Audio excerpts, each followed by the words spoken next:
startuolė, drąsuolė, Monika Katkutė ir jos pranešimas yra I got this feeling inside my bones.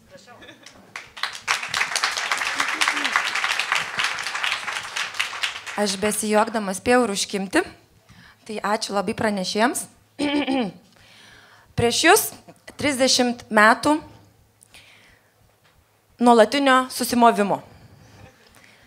Man buvo gal 9 ar 10, mano močiutė tai atsimena puikiai, kai aš lapkričio 1 turgelėje su močiutė prekiavau vainikais.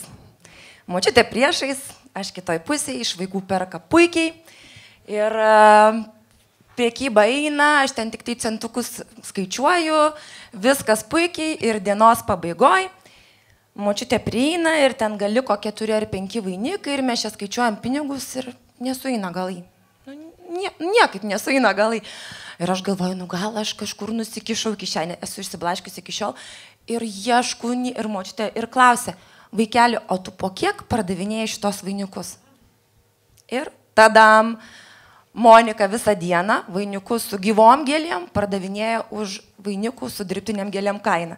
Tai yra, kad aš tuos visus brangesnius vainikus pardaviau už pigiau, kurie buvo pas močiutę.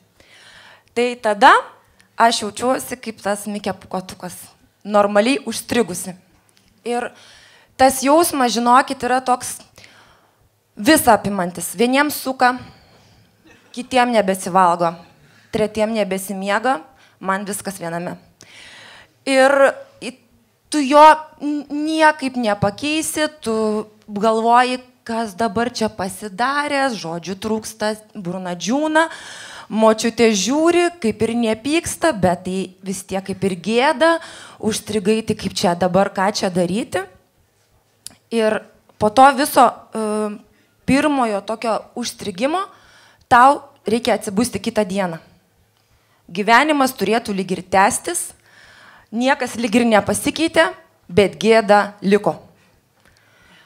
Aš po studijų buvau ta, kur varau čia aš į Londoną, jūs studijuokit tą magistrą, aš tai varau užkariausiu pasaulį, gyvensiu Notting Hill'e ir man bus easy, man bus paprasta, aš viską žinau, kaip reikia daryti, jokių ten šudinų darbų atsiprašant nedirbsiu.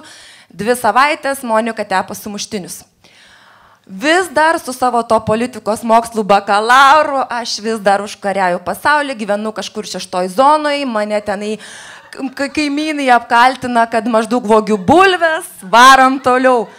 Varau per pokalbius su savo diplomu, čia būsiu rinkodaros specialistė, turiu pinigų vieniem konversam, ateinu su pigiausiu sijonu iš H&M, marškiniai iš Primarko ir jiems gal atrodė, kad čia mano hipster stylas su tais konversais, bet realiai aš tiesiog neturėjau už ką nusipirkti kitų batų.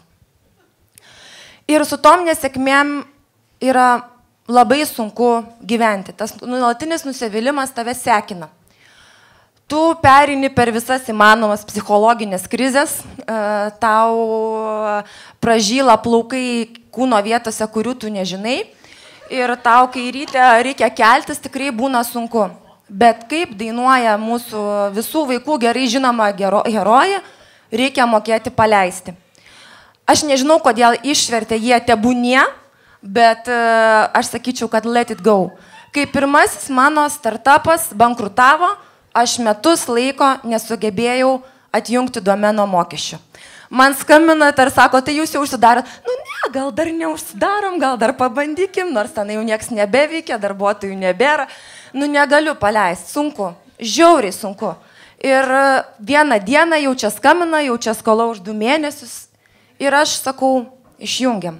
Nusinčiau tą mailą ir kai paleidau, atrodo, įkvėpiau iš naujo, kaip naują oro gurkšnį. Kažkas užsidarė, Paulo Koelio terminais tariant, atsivėrė naujos durys, bla bla bla bla. Iš tikrųjų, žinokit, įkvėpiau kaip naują oro gurkšnį. Labai skaudžią ir sudėtingą istoriją turėjau, kai grįžau į Lietuvą, prisijungiau prie nuostabios komandos Lemon Labs, buvau viena iš įkūrėjų. Mes varėm tokiu tempu, kad rūko viskas aplinkui, norėjom užkariauti pasaulį, milijonai, ten visą ką ir mums tikrai labai gerai sekėsi, mes net nelabai galim pasakyti, kad buvo blogai.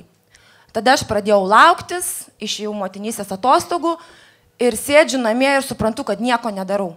Mano komanda dirba, o aš čia sėdžiu namie ir feilinu. Nu taip nuolatos viduj, tai mane griaužia, mane kankina ir labai ačiū tiem investuotojam, kurie dabar yra mūsų savininkai, kurie atėjo mus ir nusipirko.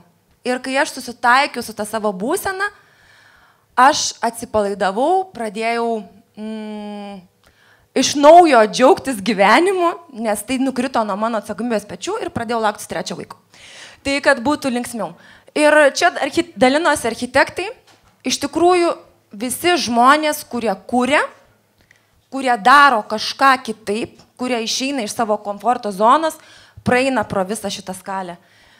I'm shit, aš pabūnu šitoj būsenai kiekvieną dieną bent po kelis kartus.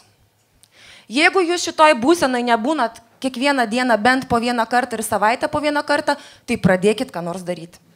Nes kitaip, aš nežinau, nu, tos būsenos 6-osios nepasieksit, sorry.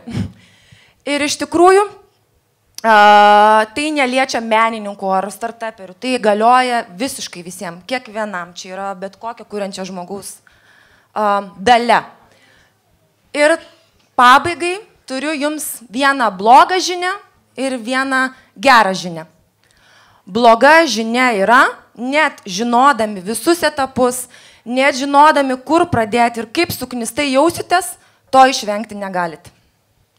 Jeigu darysite, su tuo susidursite. Kiekvieną dieną, dažniausiai, kai to nesitikėsite, kaip Olimpinio komiteto laiškas ar laiškas iš vartotojų teisų tarnybos.